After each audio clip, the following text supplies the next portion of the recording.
The other thing that I wanted to point out was that I did run into a dog recently that was shaved, and I see this all the time.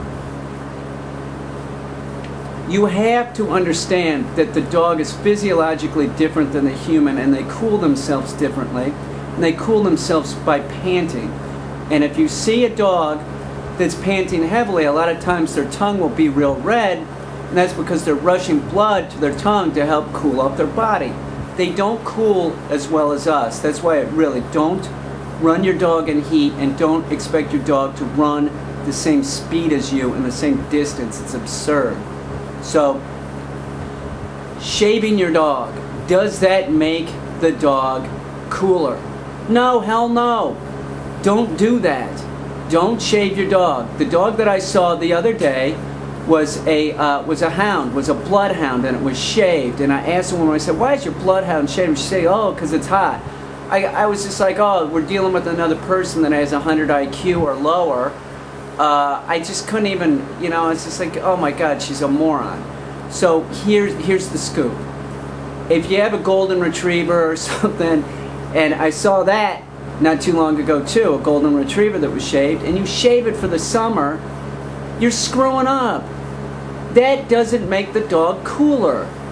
Hair is an insulator, all right? So a real nice car would be insulated real good, and therefore, if you had your air conditioner on, it would stay cooler. Your dog is the same way. The hair is an insulation from the sun. If you shave your dog down, it doesn't have that insulation. Your dog gets hotter. It doesn't function the same way as a human. You have to understand this. It doesn't sweat.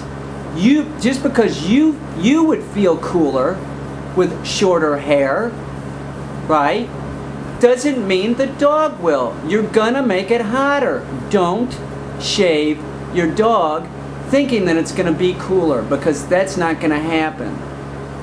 Now, there are several products on the market that you can buy to keep your dog cool, and they're cooling vests.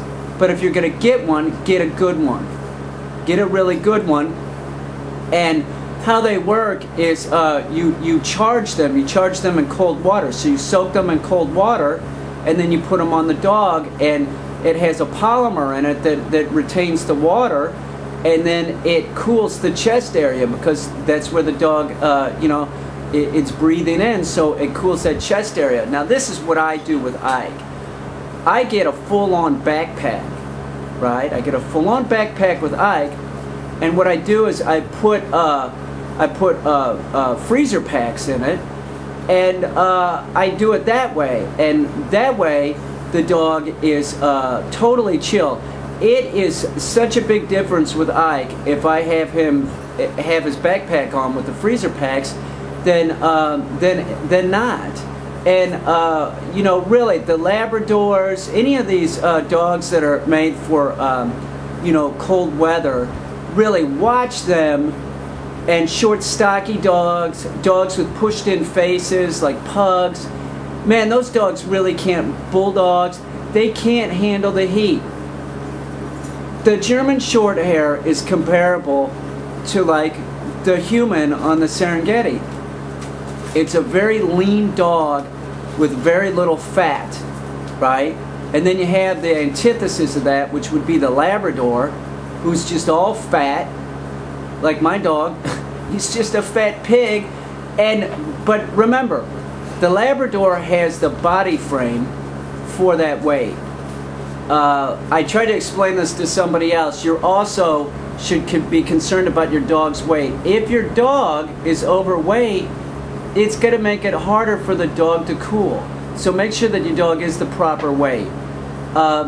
Really, it really is one of those things. You have to take extra precautions in the heat. And even if you're stuck in traffic and your dog is in the car, and say it's a Labrador and your AC isn't working, you could screw the dog. I mean, I'm not kidding. You could screw the dog and the dog could die. So you have to take precautions. It's called reasonable care.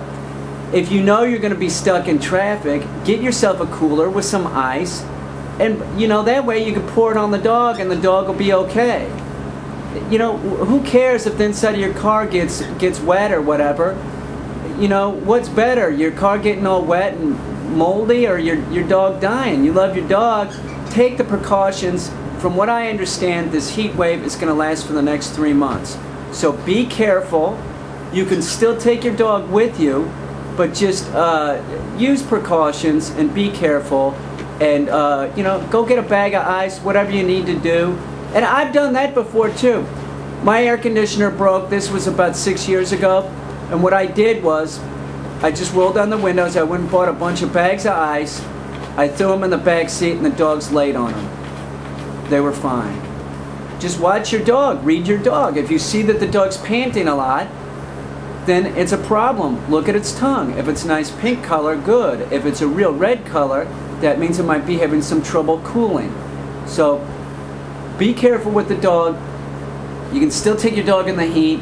Don't run your dog in this heat. And whenever you run your dog, don't run your dog at your speed and your distance. It's cruel. It's absolutely cruel.